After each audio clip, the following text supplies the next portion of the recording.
अच्छा बच्चों, हम लोगों ने जो शुरू किया हुआ था वो था प्लेटलेट्स का पोर्शन। ठीक है। प्लेटलेट्स का पोर्शन था जो हम लोगों ने स्टार्ट किया हुआ था। इस प्लेटलेट्स के पोर्शन के अंदर जो सबसे मोस्ट इंपॉर्टेंट चीज जो है अभी हम वो डिस्कस करेंगे, आपका सेकेंडरी हीमोस्टेसिस। ऐसे ही है, प्राइमरी हीमोस्टेसिस तक हम लोगों ने डिस्कस कर लिया था। एक बात आप लोगों ने अपने जहन के अंदर रखनी है, वो क्या है? आप लोगों ने ये बात अपने जहन के अंदर रखनी है कि सेकेंडरी हीमोस्टेसिस वो होता है जिसके अंदर आपके क्लॉटिंग फैक्टर्स इन्वॉल्व होते हैं। क्या होते हैं? एक तरह के क्लॉटिंग फैक्टर्स इन्वॉल्व होते हैं। तो अब सबसे पहले हमको इस बात का पता होना चाहिए कि हमारे जो क्लॉटिंग फैक्टर्स हैं वो टोटल है कितने। तो आप लोगों ने ये कहना होता है बच्चों कि हमारे जो क्लॉटिंग फैक्टर्स होते हैं वो होते हैं आपके 13 क्लॉटिंग फैक्टर्स। कितने होते हैं? 13 क्लॉटिंग फैक्टर्स होते हैं। अब बच्चों, इस क्लॉटिंग फैक्टर्स के पाथवे को हम तीन नाम देते हैं। क्या तीन नाम देते हैं बच्चों? एक पाथवे आता है इधर से जिसको हम कहते हैं इंट्रिंसिक पाथवे। ठीक है, आपने बस पढ़ते जाना है, बाद में आपको बताऊंगा कि क्या अदा कर लिया है। एक बच्चों पाथवे आता है दूसरी तरफ से जिसका नाम क्या होता है? एक तरह का एक्सट्रिंसिक पाथवे आता है। क्या होता है? एक तरह का एक्सट्रिंसिक पाथवे आता है। ये इंट्रिंसिक और एक्सट्रिंसिक पाथवे मिलकर एक पाथवे बनाते हैं जिसको हम कहते होते हैं कॉमन पाथवे। क्या कहते हैं? एक तरह का बच्चों कॉमन पाथवे कहते होते हैं। अब सबसे पहले हमको इस बात का पता होना चाहिए कि एक्सट्रिंसिक पाथवे के अंदर जो पाथवे होते हैं वो कौन कौन से होते हैं। ठीक है, इस बात को कुछ यूं अपने जहन में रखिएगा बच्चों। आपने ये कहना होता है कि एक्सट्रिंसिक पाथवे के अंदर सबसे पहले जो पाथवे आता है वो होता है टिश्यू क्लॉटिंग फैक्टर, जिसको हम कहते हैं थर्ड क्लॉटिंग फैक्टर। तीसरा जो क्लॉटिंग फैक्टर होता है, जो कि टिश्यू क्लॉटिंग फैक्टर होता है, ये आपके क्लॉटिंग फैक्टर नंबर 7 को एक तरह का एक्टिव कर देता है। तो बच्चों मुझे ये बताइएगा कि 3 और 7 जब आपस में एक्टिव हो गए तो 3 और 7 को जब जमा करेंगे तो क्या बनेगा? शाबाश, ये बताइएगा बच्चों। जब 3 और 7 को जमा कर देंगे तो इसके नतीजे में जो आएगा वो क्या बनेगा? शाबाश, आपने कहना 10 बनता है कि नहीं बनता? तो आपने कहना जो 10 बनेगा वो जनाब आपका इसके नतीजे में बनता है। और ये वाला जो पाथवे होता है जिसमें तीसरा क्लॉटिंग फैक्टर सबसे पहले, उसके बाद जो सातवां क्लॉटिंग फैक्टर जो है वो उसके बाद, और दोनों आपस में जमा होके वो जनाब 10 बना देते हैं। इसको हम क्या कहते होते हैं कि ये पाथवे आपका कौन सा होता है? इस पाथवे को आप एक नाम देते हो जिसको हम कहते हैं एक्सट्रिंसिक पाथवे। क्या कहते हैं? एक तरह का एक्सट्रिंसिक पाथवे कहते होते हैं। लेक्चर के साथ साथ आपको वो कहते हैं ना कि ਤੁਹਾਨੂੰ ਤੁਹਾਡੇ ਸੱਕੇ ਪਿਓ ਦੀ ਕਸਮ है, चुप करके बहना है। कोई बंदा अगर नेड़े बोल रहा है मेरी पर मुंह ते चढ़ मार दो, ठीक हो गया? जेरा पर्चा होएगा मैं खुद बर्दाश्त कर लांगा। अब देखो, आपने क्या करना है, आपने ये बात अपने जहन के अंदर रखनी है कि जैसा कि सबसे पहले तीसरा क्लोटिंग फैक्टर था, तीसरा जो था वो सातवें से मिला, सातवां और तीसरे को आपस में जमा किया, और इसके नतीजे में बच्चों क्या बन गया? आपका 10 बन गया। सबसे पहले कौन सा क्लोटिंग फैक्टर था? तीसरा। उसके बाद कौन सा क्लोटिंग फैक्टर हुआ? सातवां। उसके बाद कौन सा क्लोटिंग फैक्टर एक्टिव हुआ? 10। तो आपने कहना 3 और 7 को जमा किए कितने बन रहे हैं? 10 बन रहे हैं। तो ये वाला जो पाथवे जो इधर से ऐसे चल रहा है उसका नाम क्या है? Extrinsic pathway. ठीक हो गया बच्चों? आवाज आ रही है? Hello, hello, hello, hello, hello. Okay. अब देखिए बच्चों, आपने एक बात अपने जहन के अंदर और रखनी होती है, वो क्या है? आपने ये कहना होता है कि आपका जो इंट्रिंसिक पाथवे होता है, जो इंट्रिंसिक पाथवे होता है वो आपका क्या काम करता है? आपने कहना होता है कि जो इंट्रिंसिक पाथवे होता है वो सबसे पहले क्लॉटिंग फैक्टर नंबर 12 से एक्टिव होता है। किधर से एक्टिव होता है? क्लॉटिंग फैक्टर नंबर 12 से एक्टिव होता है। क्लॉटिंग फैक्टर नंबर 12 को जो आपका स्टिमुलेट कर रहा होता है उसका नाम होता है high molecular weight kinin, HMWK। यहाँ पर भी आपने याद रखना है। अब यहाँ पर आपने अपने जेन के रंग पे रखनी है कि सबसे पहले आपका 12 क्लॉटिंग फैक्टर एक्टिव होता है। 12 के बाद बच्चों आपका जो क्लॉटिंग फैक्टर एक्टिव होता है उसका नाम होता है 11। 11 के बाद बच्चों आपका जो क्लॉटिंग फैक्टर एक्टिव होता है उसका नाम होता है 9। 9 के बाद बच्चों जो आपका क्लॉटिंग फैक्टर एक्टिव होता है उसका नाम होता है 8। क्या होता है? एक तरह का 8। और ये बात आप अपने जहन के अंदर रख लें कि जो 8 क्लॉटिंग फैक्टर एक्टिव होता है वो एक्टिव होता है with the help of clotting factor number 5 और वॉन विलिब्रेंट फैक्टर, इन दोनों की मदद से। आगे समझिए, लिखनी है आप लोगों ने कि क्लॉटिंग फैक्टर नंबर 8 जो होता है वो क्लॉटिंग फैक्टर नंबर 5 और वॉन विलिब्रेंट फैक्टर की मदद से एक्टिव होता है। और क्लॉटिंग फैक्टर नंबर 8 के बाद जो क्लॉटिंग फैक्टर नंबर एक्टिव होता है उसका नाम क्या होता है? आपने कहना होता है बच्चों कि 8 के बाद जो क्लॉटिंग फैक्टर नंबर एक्टिव होता है उसका नाम होता है 10। क्या होता है? एक तरह का 10 होता है। मेरा अब आप लोगों से क्वेश्चन है बच्चों कि ये आपका था एक्सट्रिंसिक पाथवे। क्या था? एक तरह का एक्सट्रिंसिक पाथवे। तो ये वाला जो पाथवे होगा उसका नाम क्या होगा? इस पाथवे का नाम होता है इंट्रिंसिक पाथवे। क्या होता है? एक तरह का इंट्रिंसिक पाथवे होता है। तो आपने क्या कहना है? आपने इस चीज को, कुछ चीजों को रट्टा लगाना है, वहां पे आपका रट्टा लगना चाहिए। मैं थोड़ा सा सरल सा एक तरह का हेल्प कर सकता हूँ। आपने कहना है सबसे पहले कि देखें आपके जो पाथवे होते हैं उसके अंदर सबसे पहला जो तरीका होता है वो क्या होता है? आपने कहना क्लॉटिंग टिश्यू फैक्टर होता है जिसका नाम होता है third clotting factor. Third clotting factor जो होता है वो सेवंथ क्लोटिंग फैक्टर को एक्टिव करता है, सेवंथ और थर्ड आपस में मिलते हैं तो क्या बनता है, आपने कहना 10th क्लोटिंग फैक्टर बनता होता है। दूसरी तरफ से आपने बच्चों अपने जहन में ये बात अपने जहन के अंदर रखनी है कि सबसे पहले जो क्लोटिंग फैक्टर एक्टिव होता है वो कौन सा होता है, 12। 12 को जो एक्टिव करवाने में हेल्प करता है वो होता है हाई मॉलिक्यूलर वेट काइनेन, ये आपने याद करना है। उसके बाद बच्चों आपने ये बात अपने जहन के अंदर रखनी होती है कि हाँ जी जनाब, जो 12 होता है वो किस में एक्टिव होता है, 11 के अंदर, 11 किस में होता है, 9 के अंदर, 9 किस में होता है, 8 के अंदर, और 8 को जो एक्टिव करवाने में हेल्प करता है, इसका रट्टा लगा लेना है, 5 और प्लस वॉन विलिपेंट फैक्टर होता है। ये 8 जो होता है वो किसको स्टिमुलेट करता है, आपके 10 क्लॉटिंग फैक्टर को। मेरी अब बात को बच्चों थोड़ा सा गौर कीजिएगा, मुझे ये बताएं कि आपके बाकी के जो क्लॉटिंग फैक्टर्स हैं उनके नाम क्या होंगे अगर टोटल क्लॉटिंग फैक्टर नंबर 12 है। ठीक है, अगर टोटल क्लॉटिंग फैक्टर नंबर कितने 13 है, सॉरी कितने 13 है, तो मुझे ये बताएं कि इसके अंदर क्या आपका क्लॉटिंग फैक्टर नंबर 1 अभी हमने पढ़ा, यहाँ पर इंट्रिंसिक और एक्सट्रिंसिक पाथवे के अंदर किसी जगह पर हमने क्या क्लॉटिंग फैक्टर नंबर 1 पढ़ा, जल्दी बताते जाना साहब, आपका रिस्पॉन्स आना चाहिए, आपने कहना नहीं 1 नहीं पढ़ा। उसके बाद क्लॉटिंग फैक्टर नंबर 2 पढ़ा बच्चों, हाँ जी, क्लॉटिंग फैक्टर नंबर 2 पढ़ा, 2 भी नहीं पढ़ा बच्चों। उसके बाद तीसरा पढ़ा, क्लॉटिंग फैक्टर नंबर 4 पढ़ा, नहीं पढ़ा। क्लॉटिंग फैक्टर नंबर 5 पढ़ा, नहीं पढ़ा। उसके बाद 6 पढ़ा, 6 भी आपका नहीं पढ़ा। उसके बाद 7 8 9 10 ये आपका हो गया। तो बात करने का मकसद का, और 13 भी नहीं पढ़ा, 13 भी नहीं पढ़ा। तो भाई जो क्लॉटिंग फैक्टर आपने नहीं पढ़े वो कहाँ आते हैं, वो आपने कहना वो आपके कॉमन पाथवे के अंदर आते हैं। यहाँ पर वो सारे के सारे वो कहाँ आएंगे, आपके एक तरह के कॉमन पाथवे के अंदर आएंगे। ठीक हो गया बच्चों। अब यहाँ पर एक बात आपने मुझे बतानी है कि इंट्रिंसिक और एक्सट्रिंसिक पाथवे के अंदर इन दोनों में से ज्यादा क्लॉटिंग फैक्टर किस पाथवे के अंदर आते हैं, इंट्रिंसिक के अंदर आते हैं या एक्सट्रिंसिक के अंदर आते हैं, मुझे ये बताइएगा बच्चों, शाबाश। ज्यादा जो पाथवे के क्लॉटिंग फैक्टर होते हैं वो किस पाथवे के अंदर आते हैं, भाई आपने कहना है इंट्रिंसिक के अंदर आते हैं। क्यों बच्चे एक्सट्रिंसिक के अंदर आकाशा कैसे आ गया, एक्सट्रिंसिक के अंदर तो आते ही 3 है, 2 है।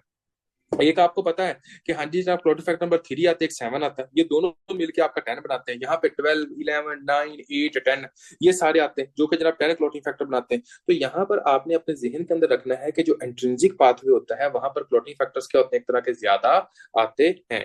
जब यहाँ पर क्लोटिंग फैक्टर ज्यादा आते हैं तो बच्चों इन दोनों को मेजर करने के लिए ना हम एक ना मॉनिटर टेस्ट करते होते हैं जिसको हम कहते हैं कोगुलेशन प्रोफाइल टेस्ट। एक को हम कहते हैं पीटी और दूसरे को हम कहते होते हैं एपीटीटी। अब मेरी बात को थोड़ा सा गौर करें, पीटी और एपीटीटी दोनों में से जो ज्यादा बड़ा है वो क्या है, पीटी और एपीटीटी दोनों में जो ज्यादा बड़ा है वो क्या है, दोनों में से जो ज्यादा डिजिट्स आते हैं वो किसके पास आते हैं, पीटीटी के पास आते हैं। कहाँ आते हैं, एक तरह का एपीटीटी के पास आते हैं। तो मुझे ये बताएं कि इंट्रिंसिक पाथवे के अंदर ज्यादा आपके क्लोटिंग फैक्टर्स आते हैं या एक्सट्रिंसिक के अंदर आते हैं, इंट्रिंसिक के अंदर आते हैं। तो बच्चों एक बात अपने जहन के अंदर रख लो, इसको रट्टा लगा लो कि अगर कभी भी इंट्रिंसिक पाथवे के अंदर प्रॉब्लम होगा तो एपीटीटी का जो लेवल होगा वो बड़ा होगा, कभी भी एक्सट्रिंसिक पाथवे के अंदर प्रॉब्लम होगा तो पीटी का लेवल जो होगा वो बड़ा होगा। समझ आई कि कोई नहीं आई, शाबाश। पहले तो ये बताएं, कभी भी अगर पीटी का लेवल बढ़ा हुआ तो इसका मतलब क्या है कि एक्सट्रिंसिक पाथवे के अंदर प्रॉब्लम है। कभी भी अगर फॉर एग्जांपल एपीटीटी का लेवल बढ़ा हुआ तो इसका मतलब है कि इंट्रिंसिक पाथवे के अंदर प्रॉब्लम है। बच्चों आप लोगों को ना आगे जाकर ना आपने कुछ डिजीजेस पढ़नी है जैसा कि हीमोफीलिया, क्या होता है, एक तरह का हीमोफीलिया। मुझे ये बताएं कि फॉर एग्जांपल जो एक्सट्रिंसिक पाथवे था उसके अंदर क्लॉटिंग फैक्टर कौन कौन से आते थे, आपने कहना एक्सट्रिंसिक के अंदर सर जी तीसरा आता था, उसके बाद सर जी 7वां आता था, उसके बाद सर जी आपका 10वां आता था।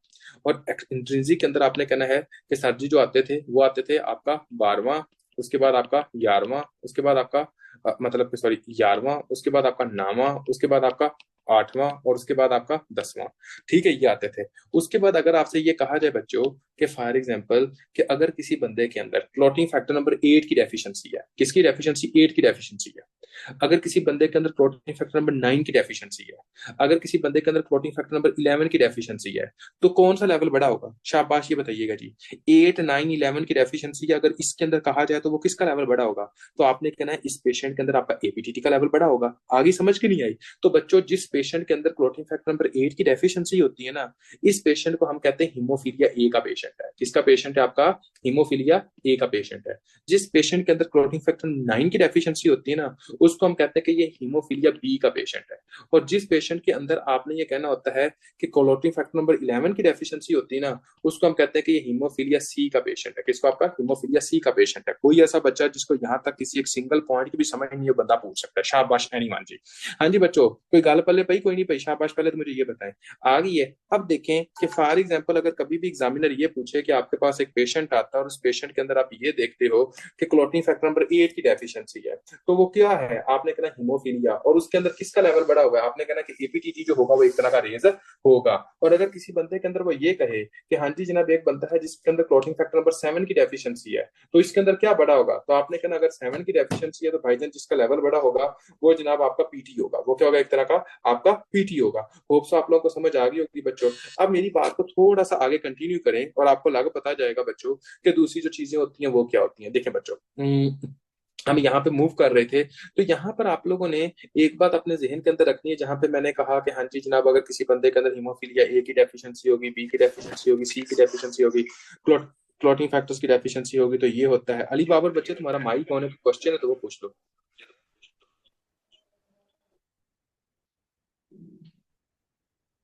अच्छा जी, अब एक बात आप लोगों ने ना अपने जहन के अंदर रखनी है बच्चों, वो क्या? आपने कहना होता है कि आपका एक तरह का जैसे ये सब्सटेंस बनता होता है ना, जैसा कि अब यहाँ पे आप देखो कि सबसे पहले क्या था? टिश्यू क्लोटिंग फैक्टर था जिसको तीसरा कहते थे। तीसरा किसमें मिला? आपका सातवें में मिला। जैसे ही तीसरा सातवें में मिलता है तो उसके बाद क्या मिलता है? आपने कहना ये सातवें में मिला और 10वां हो गया, ठीक हो गया। और ये क्या होगा? आपका एक्सटेंसिव पाथवे। इसको मालूम करने के लिए किया, पीटी किया। उसके बाद आपने क्या कहना है कि यहाँ से क्या होता है? 12वां, 11वां, 9वां, 8वां, 10वां। 8वें को कौन एक्टिव कर रहा है? आपने पता लगा ना, वॉन विल्बन फैक्टर, ठीक होगा, ये आपको पता चल रहा है। उसके बाद आपने क्या कहना है कि आपका क्या होता है? आपने कहना है आपका 5वां क्लोटिंग फैक्टर। 10वें के बाद 5, 5 के बाद 2, 2 के बाद 1, ठीक है, जो कि आपका फाइब्रिनोजन फिब्रिन के अंदर तब्दील होता है, मतलब के मोनोमर्स। और उसके बाद क्लोटिंग फैक्टर नंबर 13 बनाता है। क्या बनाता है? एक तरह का क्लोटिंग फैक्टर नंबर 13 बन जाता है। और क्लोटिंग फैक्टर नंबर जो 13 होता है ना बच्चों, ये आपका फिल्म क्लोट होता है, वो सख्त क्लोट होता है, वो इजीली टूटता नहीं है। वो क्यों? क्योंकि अब आपको पता होना चाहिए कि अगर यहाँ पर ब्लड वेसल है, ठीक है, पहले तो यहाँ पर प्लेटलेट्स थे जिन्होंने ब्लीडिंग को रोका हुआ था, जो कि आपका स्टॉप कर रहे थे ब्लीडिंग को। लेकिन आप इस तरह समझे बच्चों कि अगर आपका किसी जगह पे पानी का बहाव आ रहा है और आपने वहां पे मिट्टी सिर्फ रख दी है, ठीक है, तो आपको पता है कि उस मिट्टी के रखने की वजह से पानी का जो बहाव है वो थोड़ा सा रुक जाएगा। लेकिन अगर आप देखें तो उसी जगह पर अगर आप रेत लगा दें, मुकम्मल तौर पर सीमेंट वगैरह लगा के उसको प्लस्तर कर दें, तो अगर अब जितना भी ज्यादा पानी आ जाए तो क्या अब वो जनाब उसको मिट्टी को उसको उखाड़ सकेगा? नहीं। तो आपने कहना है जो प्लेटलेट्स होते हैं वो बिल्कुल ऐसे ही होते हैं जैसे कि रेत है, जैसे कि मिट्टी है, सिंपल। और अभी वो प्लस्तर नहीं हुई, लेकिन अगर फुल बहाव से वो एक तरह का स्पीड से बहाव से आएगा फ्लो, तो वो टूट जाता है। तो प्राइमरी हिमोस्टेसिस ऐसे ही होती है। तो सेकेंडरी हिमोस्टेसिस का जो पर्पज है वो क्या है? सेकेंडरी हिमोस्टेसिस का बेसिकली जो पर्पज होता है वो उस क्लॉट को सख्त करना होता है जिसके अंदर क्लॉटिंग फैक्टर्स आ जाते हैं। जब ये क्लॉटिंग फैक्टर्स आते हैं तो वो प्लेटलेट्स को मुकम्मल तौर पर बना के ऊपर कवर करके उसको एक तरह का बहाव को जाने नहीं देते। ये बात आपको पता होनी चाहिए, ये आनी चाहिए, ये इंपॉर्टेंट है। गलती समझ आई? कोई नहीं आई? और इसके अंदर क्या होता है? फिब्रिन। क्या होता है? एक तरह का फिब्रिन। ये आपको पता होना चाहिए। अब यहाँ पे आप ना एक क्वेश्चन पूछ सकते हो। आप ये पूछ सकते हो कि सर जी अगर ये क्लॉट बन गया है, अगर ये क्लॉट बन गया है तो ये तो हमारे लिए नुकसानदेह भी नहीं है, क्योंकि आगे अगर मेरा यहाँ पे दिल पड़ा हुआ है तो ये दिल को तो ब्लड ही नहीं जाने देगा। बात आ सकती कि नहीं आ सकती? क्योंकि ये तो रुकावट कर रहा है। तो आपने कहना है बच्चों कि अल्लाह ताला ने हमारी बॉडी के अंदर इस तरह का निजाम पैदा किया हुआ है कि आपकी बॉडी के अंदर एक सब्सटेंस होता है जिसका नाम होता है प्लाज्मिनोजिन। क्या होता है? एक तरह का प्लाज्मिनोजिन। ये प्लाज्मिनोजिन आपका एक तरह का प्लाज्मिन के अंदर तब्दील होता है with the help of one enzyme which is known as a tissue plasminogen activator. क्या होता है? एक तरह का टीपीए, जिसको हम कहते हैं टिश्यू प्लाज्मिनोजिन एक्टिवेटर। ये टिश्यू प्लाज्मिनोजिन जो एक्टिवेटर होते हैं ये प्लाज्मिन बनाएंगे कि नहीं बनाएंगे? प्लाज्मिन बनेगा। और ये जो प्लाज्मिन होता है वो इस फिब्रिन को तोड़ देता है। ये प्लाज्मिन क्या होता है? इस फिब्रिन को तोड़ देता होता है। अब मेरी बात को थोड़ा सा बच्चों थोड़ा सा गौर कीजिएगा। अगर कभी भी आप लोगों से एग्जाम के अंदर बड़ा लेवल का क्वेश्चन आता होता है, अगर हमारे पास हार्ट अटैक का कोई पेशेंट आ गया जिसको हार्ट का अटैक हुआ है, अब उस हार्ट अटैक के पेशेंट के अंदर जनाब हम एक तरह का मेडिसिन दे सकते हैं। डॉक्टर कहते हैं भाईजान अब हम ऑपरेट नहीं कर सकते, ये इंजेक्शन लगा सकते हैं। मैं दोबारा ये रिपीट कर देता हूँ। देखें, सबसे पहले मुझे ये बताएं कि जो क्लॉटिंग फैक्टर बनता था उसका जो एंड प्रोडक्ट था बच्चों वो क्या था? शाबाश, ये बताइएगा। जो क्लॉटिंग फैक्टर बनता था उसका जो एंड प्रोडक्ट था बच्चों वो क्या था? मुझे ये बताना है आप लोगों ने, शाबाश जल्दी करें। उसका जो एंड प्रोडक्ट था वो था फिब्रिन। शाबाश बच्चे। ये जो फिब्रिन था वो क्या काम करता था? वो सख्त एक क्लॉट था। अब ये समझिए कि अगर ये ब्लड वेसल है, अगर ये सख्त एक क्लॉट बन गया तो बच्चों आगे अगर आपका दिल पड़ा हुआ तो दिल को ब्लड की सप्लाई भी तो कम हो सकती है कि नहीं हो सकती? ठीक है। तो अब अल्लाह ताला ने ये निजाम बनाया कि जब आपकी एक तरह की ब्लीडिंग रुक जाती है तो उसके नतीजे में आपने कहना है कि आपकी बॉडी के अंदर एक एंजाइम होता है जिसका नाम होता है टिश्यू प्लाज्मिनोजिन एक्टिवेटर। ये आपके प्लाज्मिनोजिन को जिसको प्लाज्मिनोजिन को प्लाज्मिन के अंदर तब्दील करता है। और ये जो प्लाज्मिन होता है वो फिब्रिन को तोड़ देते हैं। जब ये टूट जाता है तो अफ्लोट नॉर्मल हो जाता है। तो बात करने का मकसद ये कि अगर आपके पास कोई भी ऐसा पेशेंट है जिसको हार्ट अटैक हो गया है, जिसको स्ट्रोक हो गया है, अब आप उसको ऑपरेट नहीं कर सकते। डॉक्टर्स पता क्या कहते होते हैं? डॉक्टर्स मरीजों को ये कहते हैं कि हाँ जी जनाब, ये मैं इंजेक्शन लगाने लगा हूँ, इसके अंदर आपने ये काम करना, आपने साइन करने कि अगर इसकी डेथ हो जाती तो हम रिस्पॉन्सिबल नहीं होगा, क्योंकि इससे जान बच भी सकती है, जान जा भी सकती है, लेकिन नहीं लगाएंगे तो मुकम्मल जान जाएगी ही जाएगी। ठीक है, 1 मिनट रुकना है।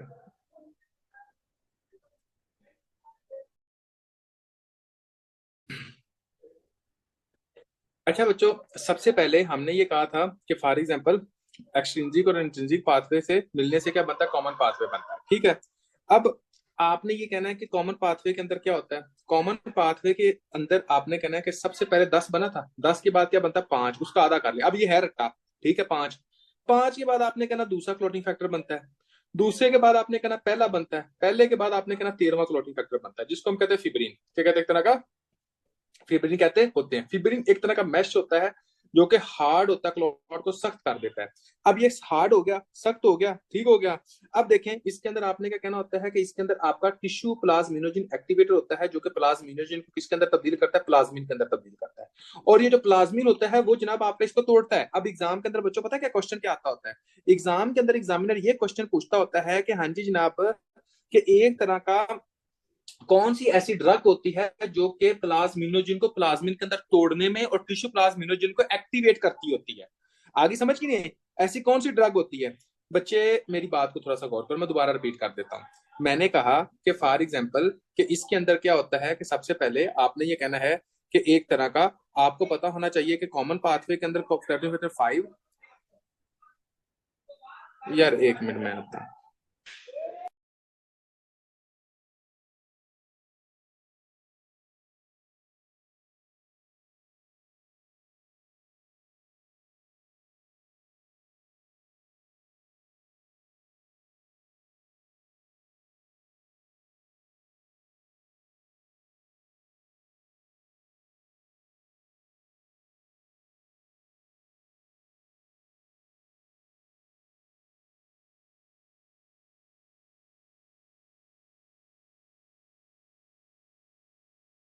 अच्छा जी, अब देखिए कि यहाँ पे होता क्या है। आपने ये कहना होता है बच्चों कि फॉर एग्जाम्पल यार आपका पंजवा बनया, 10 के बाद क्या बना? पांचवा, पांचवे के बाद क्या बना? आपने कहना है दूसरा, दूसरे क्या बना? एक तरह का पहला, पहले के बाद क्या बना? एक तरह का 13th क्लोटिंग फैक्टर बना। इसको लगाना रट्टा है। ये फिब्रिल बन गया, ये सख्त क्लॉट है, ये एक तरह का सख्त क्लॉट है। ठीक है, अब अगर ये क्लॉट बना रहेगा तो हमें नुकसान है कि नहीं? ओ भाई हमें नुकसान है, क्योंकि ये खून अगर अंदर रुकावट पैदा कर सकता है और हमारे दिल को ब्लड नहीं मिल सकता। तो इसका हम क्या करें? इसका हम ये करें कि फॉर एग्जाम्पल इसका एक तरह का ये हल होता है बच्चों। आपने ये कहना होता है कि इसका लाख लानत है हिंदी भी। अच्छा जी, अच्छा बच्चों, इसका क्या होता है? आपने ये कहना होता है कि इसका ये हिसाब होता है कि फॉर एग्जाम्पल, आवाज आ रही है? Hello, hello. अच्छा, इसका सबसे बड़े ये नुकसान होता है बच्चों के, अगर फॉर एग्जाम्पल हो तो इसके अंदर क्या होगा? आपने ये कहना है कि दिल को जो ब्लड होगा वो सही तरह नहीं मिलेगा। अब इसके अंदर होया क्या? जब दिल को ब्लड नहीं मिलेगा या किसी भी ऑर्गन को ब्लड नहीं मिलेगा तो क्या काम करना है? आपने कहना जो टिश्यू प्लाज्मिनोजिन जो एक्टिवेटर होता है ना, क्या होता है? एक तरह का टिश्यू प्लाज्मिनोजिन एक्टिवेटर। तो आपने कहना टिश्यू प्लाज्मिनोजिन जो एक्टिवेटर होता है बच्चों, वो जनाब आपका ये काम करता होता है कि उसके अंदर आपने ये कहना है कि उसके अंदर क्या हिसाब होगा कि वो आपका एक तरह का प्लाज्मिनोजिन को प्लाज्मिन के अंदर तोड़ता है और प्लाज्मिन इसको तोड़ देता है। ਹੁਣ ਇਹਦੇ ਤੋਂ ਜ਼ਿਆਦਾ ਈਜ਼ੀ ਅਲਫਾਜ਼ ਤੇ ਸਮਝਾਣਾ ਇਦਾਂ ਹੀ ਹੈ ਜਿਵੇਂ डॉक्टर नजीब ਨੂੰ ਲੈ ਆਣਾ, नहीं तो ਤੁਸੀਂ वाकई ਤੁਸੀਂ समझदार हो गए जे। ठीक है, अब देखो फॉर एग्जांपल वो एग्जामिनर ये क्वेश्चन पूछता होता है कि ऐसी कौन सी ड्रग होती है जो कि आपके टिश्यू प्लाज्मिनोजिन को tissue plasminogen as a activator के तौर पर काम करती है, जो प्लाज्मिनोजिन को प्लाज्मिन के अंदर तोड़ती होती है। आपने कहना है इसका नाम है स्ट्रेप्टोकाइनेस। ठीक है, एल्टीप्लेस, उसके बाद आपने कहना है ट्रेनेक्टिप्लेस, यानी कि प्लेस वाली जो ड्रग्स हैं। ठीक हो गया बच्चों, ये आपने कहना है कि ये सारी जो ड्रग्स होती हैं वो इसको एक तरह का तोड़ने के अंदर हेल्प करती होती हैं। आज मैं अभी थोड़ी देर पहले एक एमसीक्यूज पढ़ रहा था, मैं आपको बताता हूँ उस एमसीक्यूज के अंदर पूछा क्या गया था। उस एमसीक्यूज के अंदर एक चीज पूछी गई थी कि हाँ जी जनाब, अब ऐसी कौन सी ड्रग है? बच्चों एक मेरी मेरी बात को थोड़ा सा गौर करो। अगर फॉर एग्जाम्पल किसी भी बंदे या किसी भी मेल या किसी भी फीमेल के अंदर ब्लीडिंग हो रही है, ठीक है। हम देखते हैं ना किसी फीमेल के अंदर ब्लीडिंग हो रही होती है तो हम क्या कहते हैं, ट्रांजामीन दे दो। अब क्या कहते हैं, एक तरह का ट्रांजामीन दे दो, नहीं बच्चों वारफिन का हिसाब हो रहा है, हम कहते हैं ना ट्रांजामीन दे दो, कहते हैं ना। अब हमको ये पता होना चाहिए कि भाईजान ट्रांजामीन जो देना है उसका काम क्या है। अब ट्रांजामीन कैसे ब्लीडिंग को रोकता है, आपने ये कहना होता है कि जो ट्रांजामीन आपकी ब्लीडिंग को रोकता होता है वो इस तरह रोकता होता है कि वो जनाब आपका एक तरह का, अब मेरी बात को थोड़ा सा गौर कीजिएगा, ट्रांजामीन इस तरह ब्लीडिंग को रोकता है बच्चों कि वो टिश्यू प्लाज्मिनोजेन एक्टिवेटर को ब्लॉक कर देता है। जब आपका टिश्यू प्लाज्मिनोजेन एक्टिवेटर ही ब्लॉक हो गया तो जो फिब्रिन बन गया क्या वो टूटेगा, मुझे ये बता दें। जो फिब्रिन बन गया क्या वो टूटेगा, इसके अंदर मुझे बताएं कि हाँ जी जनाब अब आपको समझ आई कि नहीं आई। तो आपको पता है कि जो फिब्रिन बन गया वो एक तरह का टूटेगा नहीं, तो ये आपको पता होना चाहिए कि अब वो टूटता नहीं है। तो अब ये आपको पता चला कि हाँ जी जनाब जो फिब्रिन होगा वो जनाब आपका टूटेगा नहीं, जिसको आपको एक तरह का, ये आपका बहुत ज्यादा इंपॉर्टेंट है जिसका आपको पता होना चाहिए। अच्छा जी ये आपको हुआ। उसके बाद बच्चों ये आपका यहाँ तक तो चीज हो गई। अब एक और चीज आती होती, मैं अब आप लोगों से बच्चे क्वेश्चन पूछता हूँ, मुझे ये बताएं, आपकी एक ड्रग होती है जिसका नाम होता है वारफ्रीन, क्या कहते हैं एक तरह का, वारफ्रीन, क्या कहते हैं एक तरह का, वारफ्रीन। वारफ्रीन जो ड्रग होती है ना बच्चों, वारफ्रीन जो ड्रग होती है ये आपके क्लॉटिंग फैक्टर नंबर 2 किसको ब्लॉक करती है, क्लॉटिंग फैक्टर नंबर 2। उसके बाद बच्चों क्लॉटिंग फैक्टर नंबर 7, 9 और 10 को ब्लॉक कर देती है। क्या करती होती है एक तरह का, आपने करना क्लॉटिंग फैक्टर नंबर 2, 7, 9 और 10 को क्या करती है एक तरह का ब्लॉक कर देती होती है। तो अगर आपसे कोई बंदा ये पूछे कि हाँ जी जनाब कौन सी क्लॉटिंग फैक्टर नंबर 2, 7, 9 और 10 को ब्लॉक करती है तो वो कौन सी है, आपने कहना वो वारफ्रीन होती है। तो यहाँ पर आपने लिखना है कि क्लॉटिंग जो आपकी वारफ्रीन होती है वो क्या काम करती है, आपने कहना वारफ्रीन वो ड्रग होती है जो क्लॉटिंग फैक्टर नंबर 2, 7, 9 और 10 को ब्लॉक कर देती है।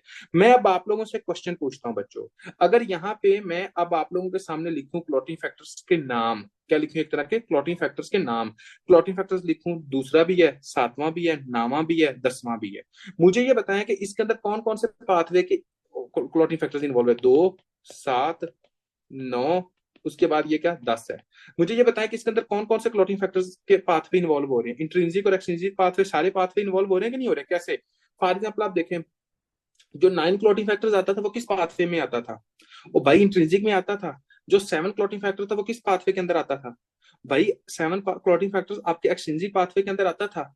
जो दूसरा था वो किस में आता था, भाई कॉमन पाथवे के अंदर आता था। तो मुझे अब आप लोग ये बताओ कि अगर किसी बंदे के अंदर हम वारफिन ड्रग बहुत ज्यादा दे दें, समझ आ रही है, वारफिन ड्रग बहुत ज्यादा दे दें तो उस बंदे के अंदर हम दोनों की एबनॉर्मेलिटी देख सकते हैं कि नहीं देख सकते, पीटी और एपीटीटी की, पीटी और एपीटीटी की, लेकिन मेजर आपने बोलना है पीटी की, इसकी पीटी की। तो आपने कहना है कि हाँ जी जनाब मेजरली आपकी पीटी अब नॉर्मल होता है, लेकिन आपकी पीटी एपीटी दोनों की एबनॉर्मेलिटी देखने को मिल सकती है।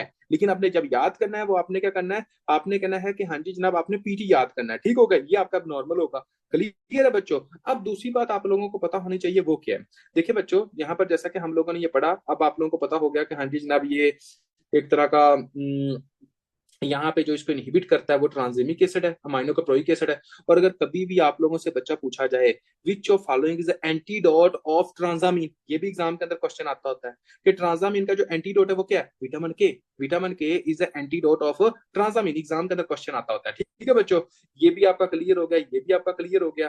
ठीक है, अब उसके बाद आगे आ जाए बच्चों, ये बड़ा इंपॉर्टेंट पॉइंट है, वो क्या, हमने बताया था कि हाई मॉलिक्यूलर वेट काइनिन जो है वो किसके अंदर तब्दील हो रहा है, क्लोटिंग फैक्टर नंबर 12 बनाता है। जब high molecular weight kinin clotting factor number 12 बनाता है तो इसी तरह ये हाई मॉलिक्यूलर वेट काइनिन एक सब्सटेंस के अंदर तब्दील होता है जिसको हम कहते हैं ब्रैडीकाइनिन। ठीक हो गया बच्चों। अब इस बात को थोड़ा सा गौर कीजिएगा, इसको जो तब्दील करता है हाई मॉलिक्यूलर वेट काइनिन को ब्रैडीकाइनिन के अंदर, उसका नाम होता है कैलिक्रीन, क्या होता है एक तरह का कैलिक्रीन।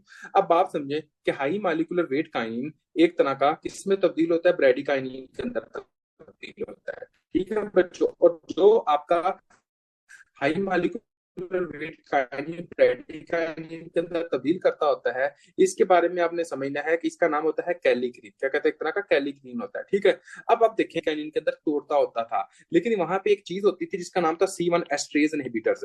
जो C1 एस्ट्रेज इनहिबिटर्स होता है वो कैलिक्रीन को रोकता था कि ज्यादा इनहिबिट, ज्यादा तोड़ना नहीं है, ज्यादा तब्दील नहीं करना, मतलब इसको बहुत ज्यादा तब्दील करने से रोकता था। अब मेरी बात को थोड़ा सा गौर कीजिए बच्चों, ये आपका C1 एस्ट्रेज इनहिबिटर्स आपके हाई मॉलिक्यूलर वेट काइनिन को ब्रेडिकाइनिन के अंदर तब्दील ज्यादा करने से रोकता था।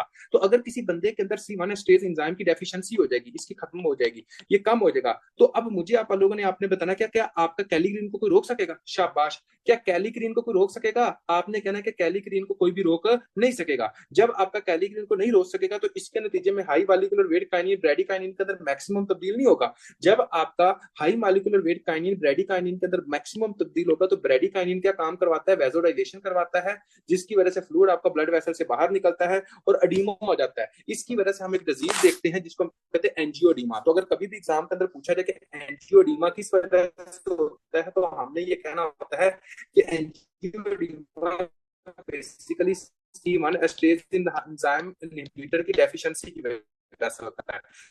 जब भी किसी भी बंदे के अंदर C1 एस्ट्रेज एंजाइम की इनहिबिटर की डेफिशिएंसी होती है तो कैलिक्रिन जो एंजाइम होता है उसका लेवल बढ़ जाता है, जिसके नतीजे में high molecular weight kinin bradykinin के अंदर बहुत ज्यादा तब्दील, एडीमा होता है, स्वेलिंग होती है, उस ठीक हो गया बच्चों। लेकिन उसके अंदर किसी तरह कोई रैश नहीं होता। इस बात की आपको समझ आनी चाहिए।